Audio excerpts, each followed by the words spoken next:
Bismillah, Assalamualaikum warahmatullahi wabarakatuh. Salam sejahtera untuk kita semua. Adik-adikku sekalian, saya Andi Sudimas Sulaiman, Gubernur Sulawesi Selatan, mengucapkan selamat datang dalam program Smart School Dinas Pendidikan Provinsi Sulawesi Selatan. Hari ini adik-adik sekalian akan mengikuti pembelajaran hybrid dalam program Smart School.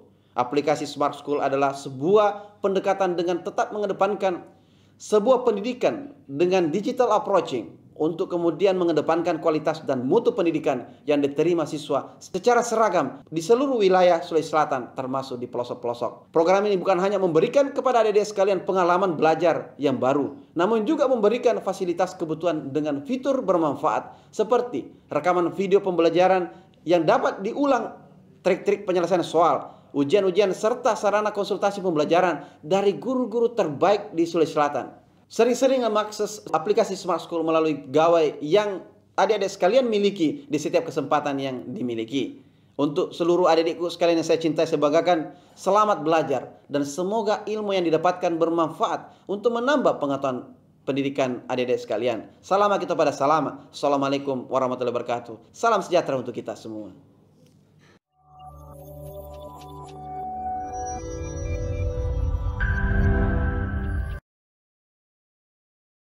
Assalamualaikum warahmatullahi wabarakatuh.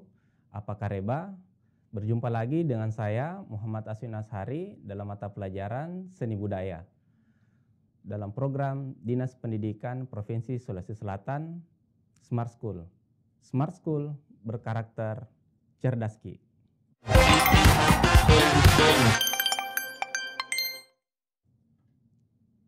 Pada pertemuan kali ini kita akan membahas mengenai media berkarya seni rupa. Tujuan pembelajaran hari ini adalah siswa mampu memahami, menganalisis dan mengidentifikasi karakter media-media berkarya seni rupa sehingga kita dapat menciptakan sebuah produk atau karya yang bagus. Media di sini kita bagi dua, yaitu alat dan bahan. Bahan di sini adalah benda yang menjadi bagian dari karya yang bersifat habis atau berkurang. Sedangkan alat adalah benda yang digunakan untuk mengolah bahan dan bersifat bersifat tidak habis. Saya akan berikan kasus tentang pensil. Pensil itu bahan atau alat.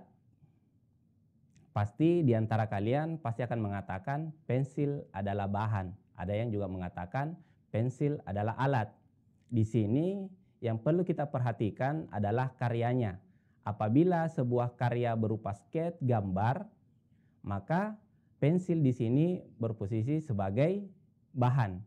Tetapi apabila kita berkarya atau membuat produk kayak meja, kursi dan sebagainya, maka pensil di sini berposisi sebagai alat di mana pensil digunakan untuk mengukur, memberi garis lurus, menandai dan sebagainya. Kita mulai bahan atau bahan alat dalam berkarya dua dimensi. Yang pertama adalah pensil. Pensil umum kita kenal dan kita pakai dalam proses berkarya atau memulai untuk belajar menulis. Pensil di sini adalah berbahan grafit atau arang, di mana pensil yang kita kenal itu memiliki kode atau nomor. Yang pertama adalah yang berkode huruf B, di mana di sini B adalah black atau bold, kemudian F atau firm, kemudian H atau hard atau keras. B di sini memiliki level atau grade. Yang pertama 2B, kemudian sampai ke 8B. Semakin tinggi angka yang mengikuti huruf B, maka akan semakin gelap. Kemudian F berada di antara B dan H. H di sini adalah keras, di mana ada juga nomor atau angka yang mengikuti huruf H ini. H atau pensil H di sini biasa digunakan oleh tukang kayu atau tukang bangunan, di mana apabila tukang tersebut ingin menandai batu, kayu atau bahan, biasanya menggunakan pensil H, di mana dia tidak cepat habis karena bersifat keras. Berikut ini kita akan melihat contoh-contoh karya yang menggunakan pensil. Pensil umumnya digunakan untuk berkarya seni yang dilakukan oleh seniman. Tetapi tidak hanya untuk seniman, tetapi digunakan juga untuk dalam proses menggambar ilmu pengetahuan yang lain. Contoh adalah sains, kedokteran, dan ilmu teknik. Contoh mesin, bangunan, dan lain-lain. Selanjutnya adalah pensil warna. Pensil warna di sini adalah pensil yang sama dengan pensil pada umumnya, tapi memiliki kandungan minyak dan pigmen warna serta komposisi yang lain. Jadi dia akan terbungkus tetap menggunakan kayu. Selanjutnya berikut ini adalah contoh karya yang menggunakan pensil warna, di mana di sini adalah sebuah lukisan yang beraliran hiperrealisme atau hiperrealistik, di mana di sini seorang seniman mampu mengambil atau menerapkan detail-detail sehingga tampak karyanya lebih realis, sangat realis, sampai-sampai mulai dari kerutan wajah, pori-pori, cahaya pada kulit mampu dia tampilkan dengan sangat sempurna. Selanjutnya adalah krayon atau oil pastel, di mana kandungan utama dalam krayon adalah lilin, kemudian bercampur dengan pigmen warna yang umum dipakai oleh anak-anak. Selanjutnya ini adalah contoh dari penerapan atau penggunaan krayon. Selanjutnya adalah soft pastel atau pastel kapur. Pada umumnya kita sudah menggunakan kapur ini sejak kita SD. Selanjutnya dalam penggunaan pastel kapur ini dalam dunia seni itu digunakan untuk membuat background atau menjadi dasar warna dalam proses menggambar atau melukis, di mana pastel ini dia menggunakan tepung warna yang dicetak dan dipadatkan. Selanjutnya ini adalah contoh penggunaan soft pastel dalam dunia melukis atau menggambar. Selanjutnya ada pulpen atau ballpoint.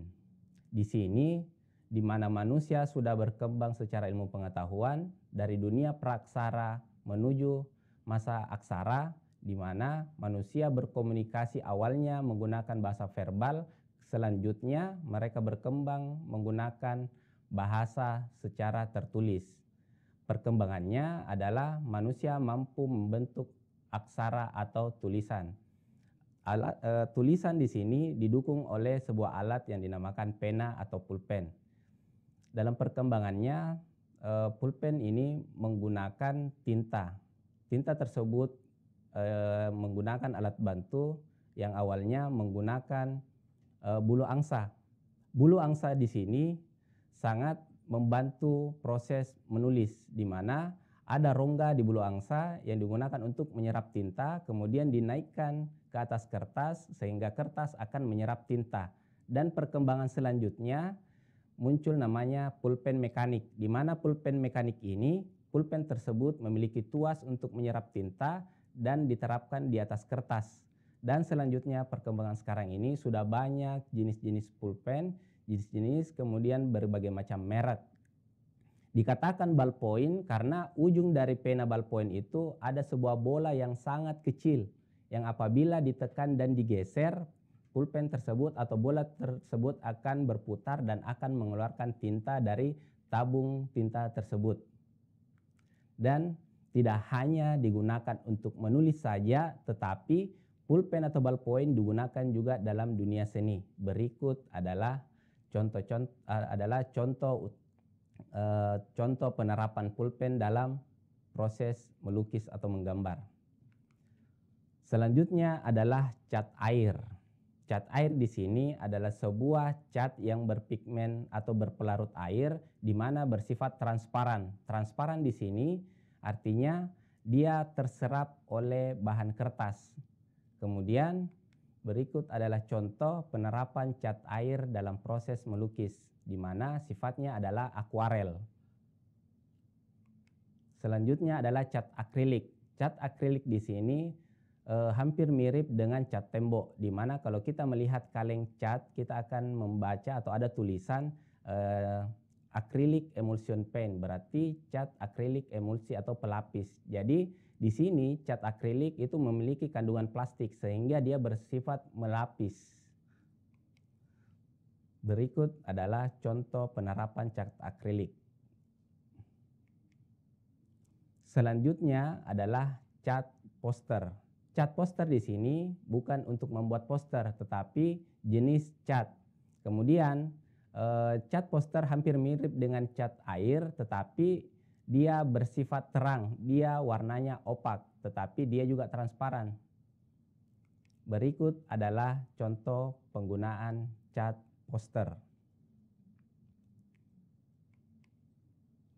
Selanjutnya adalah cat minyak yang umum kita kenal sebagai cat yang biasa kita gunakan untuk cat untuk kayu dan besi. Tetapi di sini cat minyak itu juga berbeda jenisnya dengan cat yang digunakan di atas kanvas. Dan berikut contoh karya yang menggunakan cat minyak.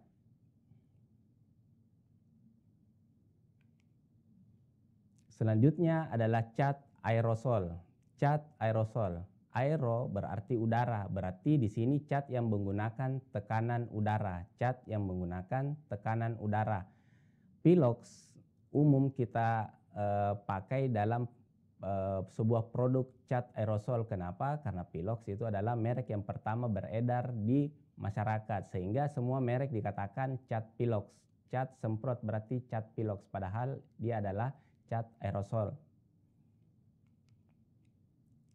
Dan berikut ini adalah salah satu karya yang menggunakan cat aerosol. Selanjutnya, alat yang kita gunakan dalam proses berkarya adalah kuas.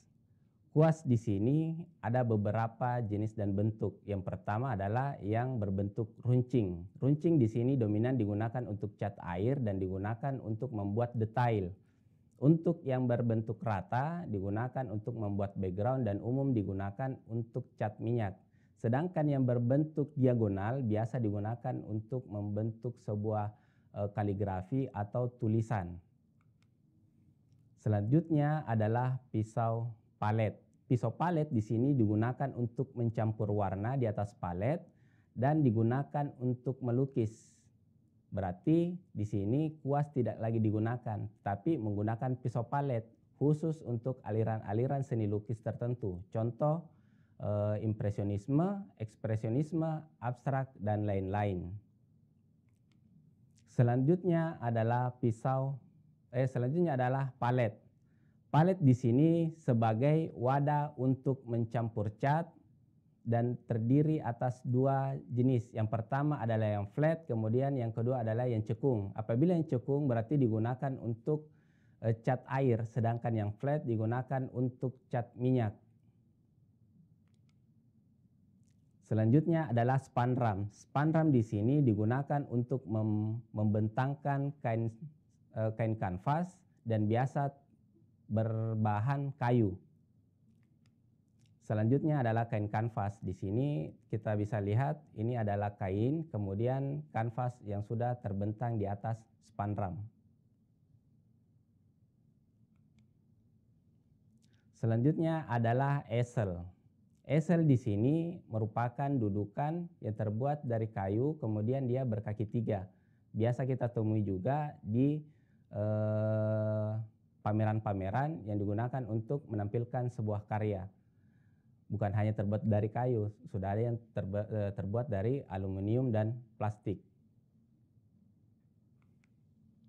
Selanjutnya adalah komputer atau gadget.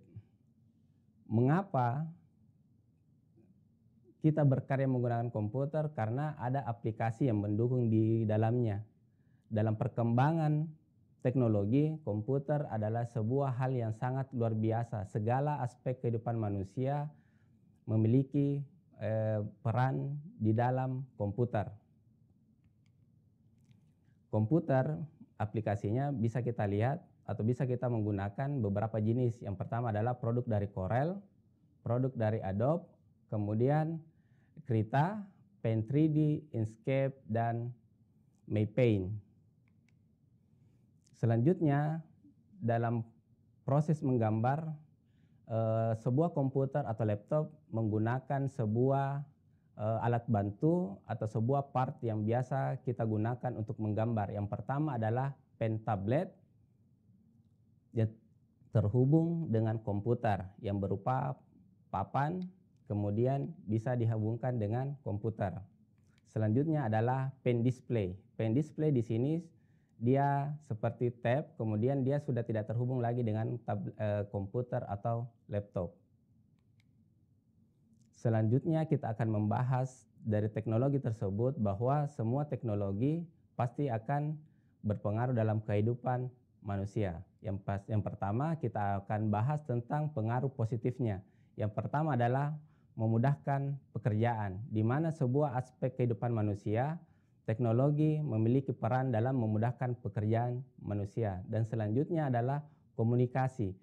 Teknologi komunikasi di sini akan mempermudah komunikasi antar manusia, di mana komunikasi di sini lebih berperan kepada memperpendek jarak atau menghilangkan waktu. Selanjutnya adalah sumber informasi, di mana setiap kehidupan manusia butuh yang namanya informasi. Informasi di sini bisa kita raih, bisa kita peroleh apabila kita berselancar dalam dunia digital. Tergantung browser yang kita pakai, bisa menggunakan Google, Opera Mini, dan Yahoo. Selanjutnya adalah terbentuknya komunitas maya. Komunitas maya di sini adalah adanya kelompok-kelompok yang tidak pernah bertemu, tetapi dalam dunia digital mereka berkomunikasi.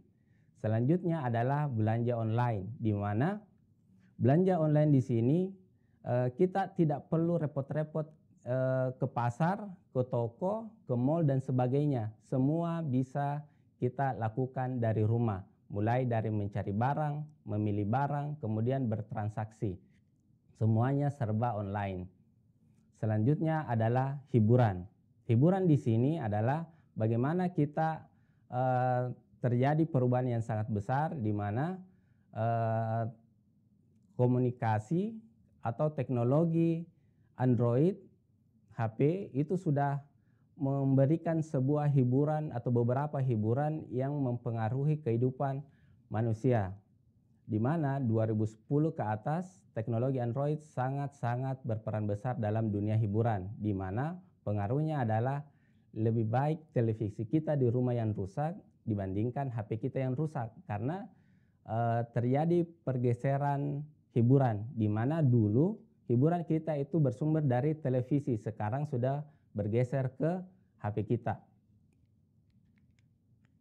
Selanjutnya adalah pengaruh negatif dari teknologi. Yang pertama adalah penipuan. Penipuan sering marak terjadi, baik itu lewat telepon, SMS, undian, dan sebagainya.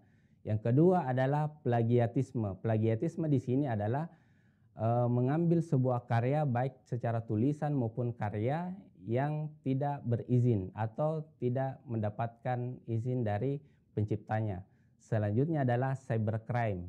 Cybercrime di sini adalah sebuah kejahatan dunia maya, di mana yang kita kenal biasanya dengan istilah hacker, di mana mencuri atau mengambil data sebuah lembaga atau individu kemudian disebarluaskan atau mematikan data tersebut. Selanjutnya adalah judi online, di mana sekarang ini judi online sangat marak terjadi, di mana judi ini mampu merubah sikap dan perilaku konsumtif masyarakat. Selanjutnya adalah misinformasi yang biasa kita kenal dengan hoax, di mana misinformasi di sini bergulir-bergulir, kemudian tidak ada penyaring, di mana seseorang langsung melanjutkan informasi tersebut tanpa memberikan klarifikasi, mencari tahu informasi tersebut benar atau tidak, sehingga terjadi kesalahpahaman di antara para pencari informasi. Selanjutnya adalah tidak disiplin, di mana di sini apabila kita terlalu terlibat dalam dunia digital sehingga kita tidak disiplin, artinya kita tidak melakukan sebuah kegiatan sesuai dengan prosedur yang ada. Dia terlena, membuang-buang waktu sehingga dia tidak maksimal dalam proses hidupnya. Selanjutnya ada 4 kompetensi siswa pada abad 21.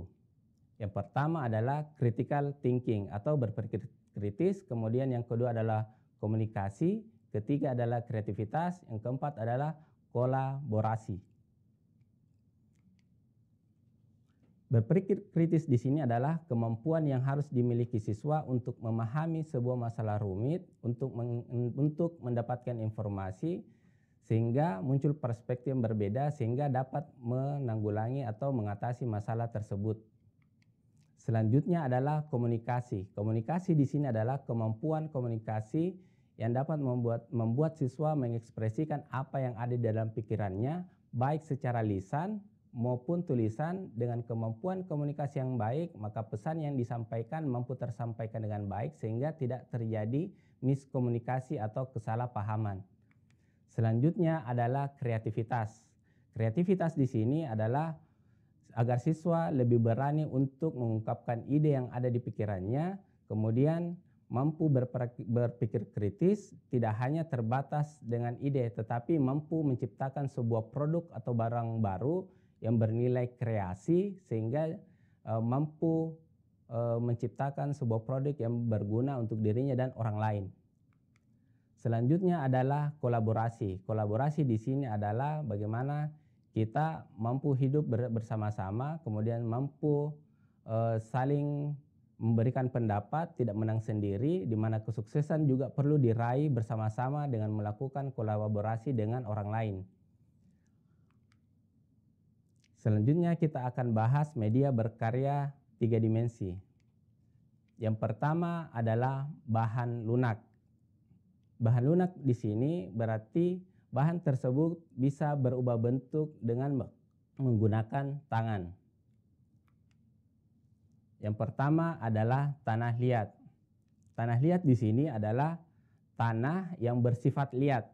Liat artinya sudah tercampur secara mikroorganisme, sudah bersenyawa sehingga sifat liat. Liat artinya mampu kita buktikan dengan cara kita buat pilihan, kita membentuk lingkaran tetapi dia tidak terputus. Berarti tanah tersebut sudah liat dengan proses tertentu, baik secara teknik kering maupun basah.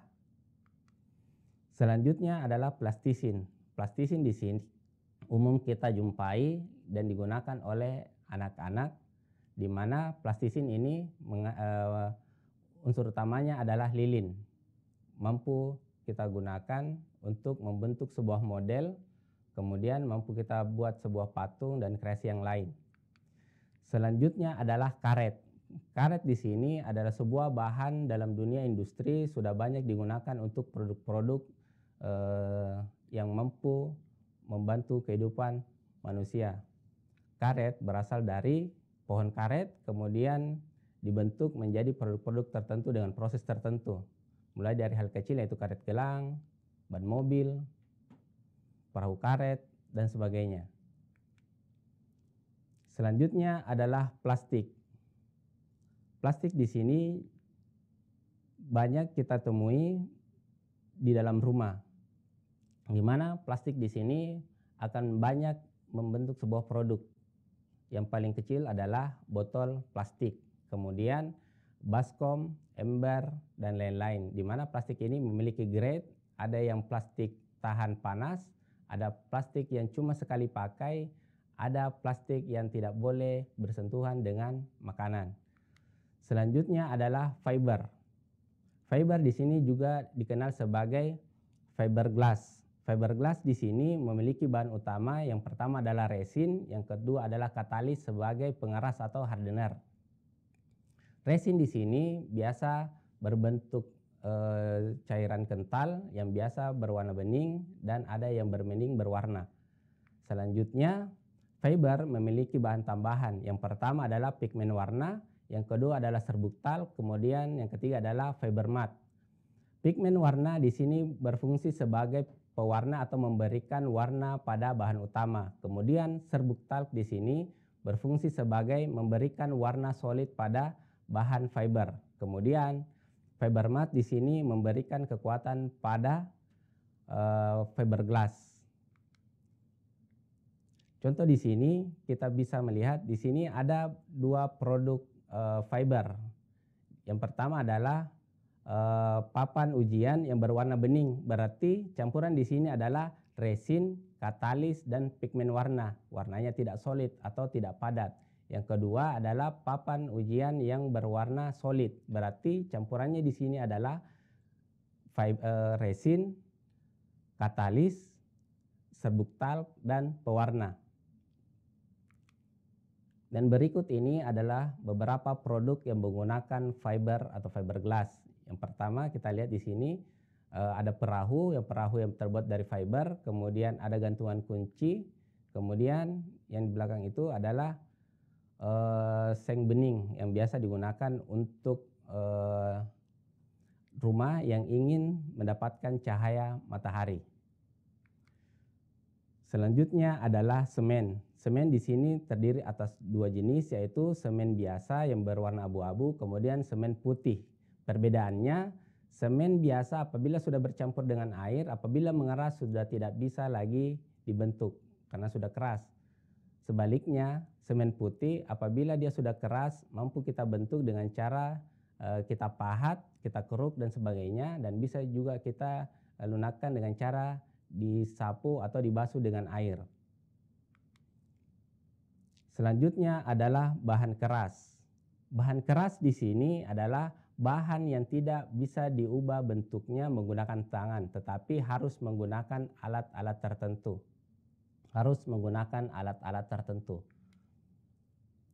Yang pertama adalah kayu. Kayu di sini ada beberapa jenis kayu. Yang pertama adalah kayu asli, kemudian yang kedua adalah kayu olahan. Kayu olahan di sini bisa kita lihat ada papan MDF dan triplex. Kemudian kayu asli di sini dalam bentuk gelondongan atau dalam bentuk papan atau dalam bentuk balok atau papan. Kemudian penerapan penggunaan kayu di sini tergantung dari produk apa yang akan kita gunakan. Selanjutnya, untuk papan olahan di sini merupakan sebuah produk dari sisa-sisa kayu yang diolah kembali, kemudian dicetak, kemudian dibentuk dan bisa digunakan untuk membentuk produk baru. Selanjutnya adalah batu. Batu di sini ada dua jenis. Yang pertama adalah batu biasa, kemudian batu yang memiliki kandungan mineral. Yang pertama, batu yang tidak memiliki kandungan mineral. Di sini batu ini bisa kita bentuk dengan cara dipahat dengan menggunakan alat-alat tertentu. Kemudian batu yang memiliki kandungan mineral. Di sini bisa kita lihat mampu digunakan untuk membuat produk kerajinan. Itu batu cincin dan lain-lain. Kemudian ada juga granit dan marmer, di mana granit dan marmer ini biasa digunakan untuk lantai, di mana proses pembuatannya dengan teknik tertentu. Kemudian biasa kalau kita melihat sebuah lantai marmer berarti biasa kita lihat di gedung-gedung, di kantor dan sebagainya. Marmer dan granit memiliki harga yang terbilang cukup tinggi dibandingkan lantai-lantai yang lain. Selanjutnya adalah besi. Besi di sini adalah sebuah barang yang ada di dalam tanah, kemudian diolah dengan teknik tertentu, di mana besi di sini juga digunakan dalam proses industri, kemudian digunakan dalam produk-produk tertentu, contoh kendaraan, konstruksi bangunan, dan lain-lain. Tetapi ada juga logam mulia yang digunakan sebagai perhiasan. Dalam proses pembuatan atau dalam proses pembuatan sebuah produk, yang pastinya ada sebuah hal yang sangat perlu kita perhatikan, di mana semua produk-produk tersebut akan menyisakan sebuah limbah, di mana masa penguraian bahan organik itu berbeda tiap bahan. Yang pertama adalah botol kaca yang memiliki waktu 1 juta tahun untuk penguraiannya, kemudian kantong plastik yang memiliki masa 500 tahun dalam penguraiannya, kemudian botol plastik yang memiliki masa 450 tahun dalam penguraiannya, kemudian popok sekali pakai, kaleng aluminium, sepatu karet, kaleng-kaleng, pakaian, film plastik, kemudian cangkir kopi kertas. Kemudian di sini kita paham bahwa kita harus menjaga bumi sebaik-baiknya. Kemudian sifat apa yang kita atau perilaku apa yang kita harus miliki untuk menjaga bumi kita dari sampah-sampah anorganik. Sampah plastik yang kita ketahui menjadi masalah global di masa ini. Indonesia berada pada posisi kedua dalam proses menghasilkan sampah plastik, di mana berada pada angka 1.180.000.2 ton. Selanjutnya, sifat apa yang kita harus miliki untuk menyikapi penggunaan sampah plastik? Yang pertama adalah mengetahui jenis sampah. Kita harus mengetahui jenis sampah apa yang kita produksi dan kita memilah. Kemudian kita menyimpan sampah tersebut sebaik-baiknya. Kemudian kita mengelola dengan memiliki bank sampah yang biasa ada di lingkungan kita. Kemudian mengurangi penggunaan sampah. Mengurangi penggunaan sampah di sini sudah kita lakukan melalui program pemerintah. Dan selanjutnya, quotes untuk hari ini adalah disiplin dalam pikiran diawali disiplin dalam pikiran. Sekian materi dari saya. Semoga apa yang kita pelajari hari ini bermanfaat dan mampu membuka ide-ide atau gagasan-gagasan baru tentang proses pembuatan atau bagaimana cara kita memproduksi sebuah karya seni rupa. Saya tutup dengan ucapan wabillahi taufiq wal hidayah. Assalamualaikum warahmatullahi wabarakatuh.